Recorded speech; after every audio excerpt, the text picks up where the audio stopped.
Let's move on to Texas A&M now. They went 9-4 in Jimbo Fisher's first-year College Station, finishing with a win over NC State in the Gator Bowl.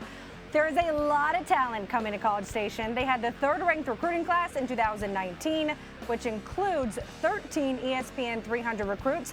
But, guys, their schedule is a gauntlet. They play 4 of the best teams in the country, according to the FPI: Clemson, Bama, Georgia, and LSU. And Ryan Leaf joins us now from College Station. You got to spend some time around the Aggies today. Ryan, what did you learn about the team?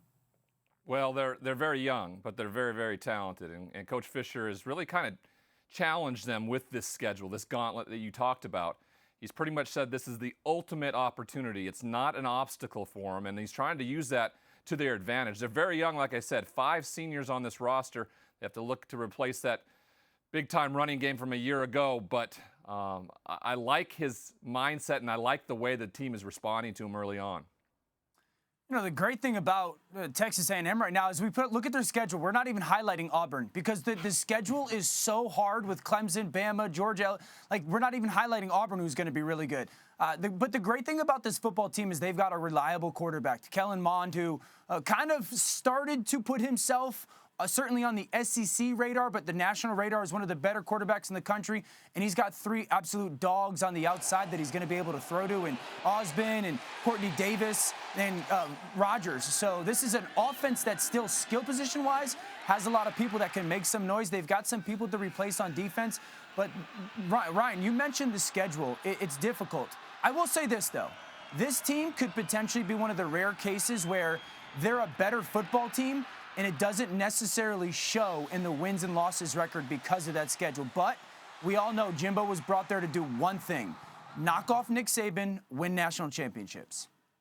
You know, they are definitely in that position, right? They are going to be a better ball club, I think, this year, and it may not reflect in the schedule. There's a few other organizations in college football the same way, but this is one of them. They just have a brutal schedule. All 4 of those teams we talked about, excluding Auburn, could be a #1 ranked team at some point during this season, and they get an opportunity to play each and every one of them. And he's coaching this team like it's like I said, an ultimate opportunity and not an obstacle at all, even though they got plenty of those obstacles in the way. Well, Acho, question for you. When you have the hierarchy of the SEC, the Alabamas, the Georgias, LSU, Auburn, where does Texas A&M fit in the top of the SEC?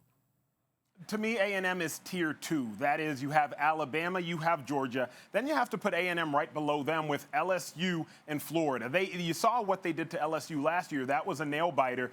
A&M's a very, very good football club. I will admit, I was surprised with what Jimbo was able to do last year. Took Clemson down to the wire. Won 9 games in his first year as a head coach. Again, they have a lot to replace this coming year, but A&M's a good ball club. Aggie Land is a tough place to play, and I think, again, this year, yes, their schedule will be tough, but I expect them to have 9, 10, or even 11 wins. They will upset one of those teams on that schedule. I'm telling you, everyone's just kind of shooing in Clemson to play them in week 2, and I know it's on the road. Texas A&M is going to challenge Clemson. Jimbo Fisher is a coach who knows exactly how to find your weakness and go attack it. And this team, Ryan's talked about it. This is opportunity, and Jimbo's going to have them ready to play week 2. The question is, which team are they going to upset and beat? That's the biggest thing for me. Yep. If you look at it on paper, and if you look at it just chalk, you don't see a victory against those 4 teams, especially with them all being on the road except for Alabama. But you're right. I think they find a way to upset somebody, and I think they're around a spot where they're 8, 9, 10 wins this season. Hi, everyone. Thank you for watching ESPN on YouTube. For more sports, more analysis, download the ESPN app. And for live streaming sports and premium content, subscribe to ESPN+. We'll see you there.